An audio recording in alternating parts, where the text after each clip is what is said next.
Bonjour, je voulais partager aujourd'hui avec vous un outil intéressant qui peut vous permettre de modifier et de valoriser différentes sections de votre descriptif sur Amazon. Vous pouvez rajouter du gras, rajouter de l'italique de manière à valoriser au mieux votre descriptif. Donc cet outil s'appelle Amazon Blurb Review et je vais en profiter pour mettre à jour le descriptif de mon premier roman qui s'appelle Le Chant des Anges. Je vous propose de voir comment cet outil fonctionne. Alors, sur cet outil, en fait, vous avez deux sections, une section Input et une section Output. Sur la section Input, vous allez mettre votre descriptif, une copie de votre descriptif. Ici, c'est le descriptif que j'ai sur Amazon, mais sur lequel j'ai rajouté quelques petits éléments. Je vous en parlerai tout à l'heure. Et pour le moment, comme vous pouvez le voir, en fait, l'output est le même que l'input. Vous pouvez rajouter des bouts de code, qui sont des bouts de code HTML dans ce descriptif, pour valoriser ensuite après différentes rubriques. Alors, je vous donne un exemple. Par exemple, si vous voulez mettre en gras avec une taille de caractère plus importante votre titre, vous allez récupérer ce bout de code qui est H1 ou H2 ou H3. On va faire H1 par exemple. H1. D'accord. Et vous voyez que maintenant, la totalité du descriptif est beaucoup plus grand. Alors, il est probable que ça ne soit pas accepté par Amazon, que la totalité de vos descriptifs soit sur cette taille. Donc, ce qu'il faut faire, c'est qu'il faut fermer ensuite après la section sur laquelle vous allez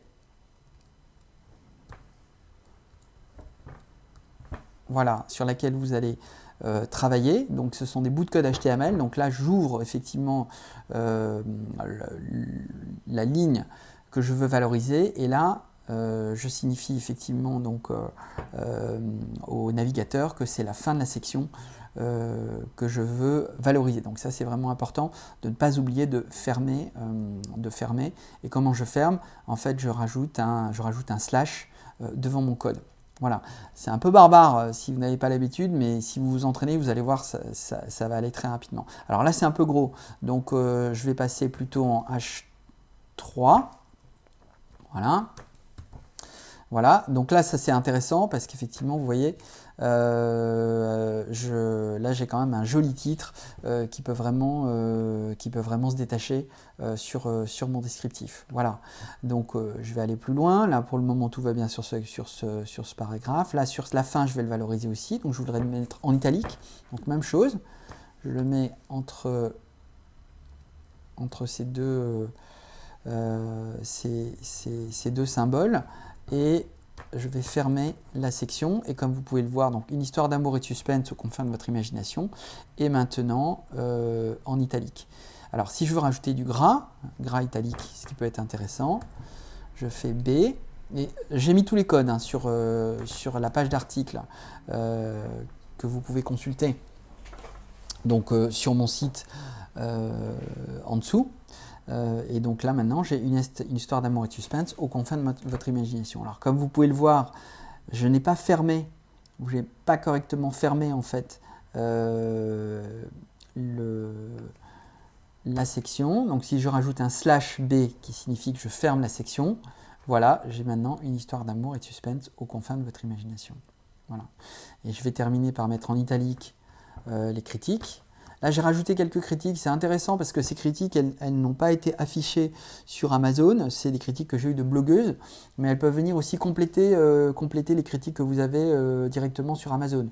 Voilà, donc n'hésitez pas à rajouter quelques critiques qui pourraient provenir aussi ailleurs de critiques de blog que vous pourrez avoir. Plus votre descriptif vraiment est complet, aide le lecteur à définir quel est son thème. Bon, évidemment, il doit être extrêmement accrocheur, donc n'hésitez pas à le travailler, à le retravailler. C'est vraiment quelque chose qui est extrêmement important. C'est là que se fait une bonne partie de la décision d'achat qui va permettre à vos lecteurs de plonger. Les critiques sont vraiment très importantes, donc plus vous en avez, plus vous pouvez nourrir cette rubrique et mieux ce sera. Donc vous voyez, donc on part d'une rubrique qui était comme ça et on arrive à un résultat qui est quand même plus valorisé avec un grand titre, voilà, une section qui est consacrée donc au pitch de l'histoire, une conclusion, et puis une dernière section avec des critiques de blogueurs. Voilà. Et donc ce que vous avez ensuite à faire, tout simplement, c'est qu'une fois que c'est fait, donc vous êtes à l'aise avec ce que vous venez d'obtenir, vous n'avez plus qu'à le copier et le mettre dans la rubrique Kindle Direct Publishing. Alors ma recommandation, c'est de ne pas abuser sur les outils de mise en forme quand même. Donc regardez ce qui se fait dans votre catégorie, essayez de vous mettre, voilà, essayez de vous mettre au niveau. Il se peut que certaines fonctionnalités ne fonctionnent pas sur Amazon, puisque Amazon fait évoluer aussi régulièrement son interface. Je vous donne juste un exemple. Avant, on pouvait avoir ce titre de couleur, donc c'est H2, d'accord. Voilà, aujourd'hui, ça n'est plus possible sur Amazon. Donc, ça sera traduit peut-être directement en noir par Amazon. Voilà. Donc, ça peut bouger. Profitez-en tant qu'aujourd'hui c'est encore disponible et que ça fonctionne. Voilà, et n'abusez peut-être pas de bullet points et autres. Voilà. Donc là, ensuite, après, on va terminer. Donc, je fais un copier. Voilà, je m'assure que tout est bon. Voilà. Je vais ensuite donc sur mon interface Kindle Direct Publishing. Voilà. Donc ça, c'est mon interface de publication. Et je vais donc maintenant à... Voilà. Là où est mon descriptif. Et je vais remplacer donc mon descriptif maintenant avec les petits bouts de code HTML, avec le descriptif qui comprend les petits bouts de code HTML que j'ai insérés.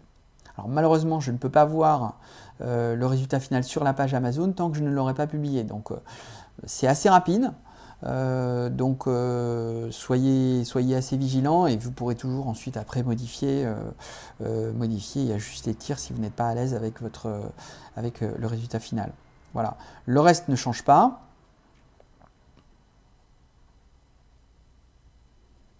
Voilà. J'enregistre et je continue. Je ne change pas les territoires de publication, ni les prix, etc. Je n'ai fait que juste que modifier mon descriptif. Voilà. Et je n'ai plus qu'à faire enregistrer et publier. Voilà. Donc la publication, ce qui est affiché, c'est qu'ils disent que c'est 12 heures pour un livre en anglais, 48 heures pour d'autres langues. Ça, c'est généralement quand vous publiez votre livre pour la première fois. Si vous faites des révisions, généralement, le timing est beaucoup plus court. Il ne faut que peut-être que quelques heures. Donc là, je vais repartir sur ma rubrique. Je vais regarder. Bon, c'est pas le cas pour le moment. Bon, voilà, je vais attendre et puis je vais continuer cette vidéo. Je reprendrai cette vidéo et vous montrerai effectivement ce que ça donne quand il y aura le résultat final. Voilà, donc il s'est écoulé à peu près 10 heures et le nouveau descriptif est maintenant en ligne. Je vous propose de le visionner tout de suite et voilà le résultat final. Donc comme vous pouvez le voir, la mise en page est respectée par rapport à ce qui avait été introduit précédemment dans l'interface Amazon KDP, le titre en gras, le résumé de l'histoire en gras et en italique et les chroniques des lecteurs en italique. Voilà, donc j'espère que ce tuto vous aura servi et je vous dis à très bientôt. Donc pour de nouveaux tutoriels et de nouveaux conseils, de nouvelles découvertes avec Auteur Numérique. Au revoir.